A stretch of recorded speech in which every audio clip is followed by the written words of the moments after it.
Might be a little windy, but I know y'all have seen some of the videos. Y'all have seen this tree, and it's got a red line going down it.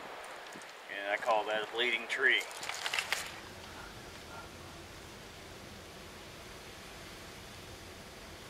And what I do is a mix some Kool-Aid. This is in, I got probably about 8-9 ounces in here, 10.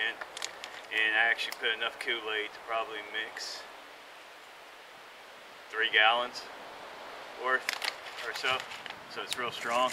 What I do, you just pour it right here. It runs down the tree. If you don't have like a sock or something that you can pour it on where the smell hangs out in the air, this is just another little tactic you can do.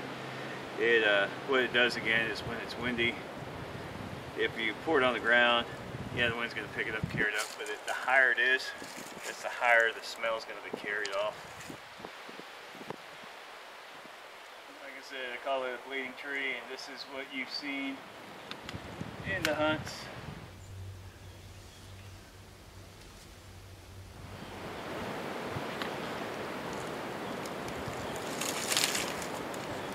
You know, the guys that y'all are restricted to give you the best possible hunt possible. You know, the most meat in the freezer, things like that.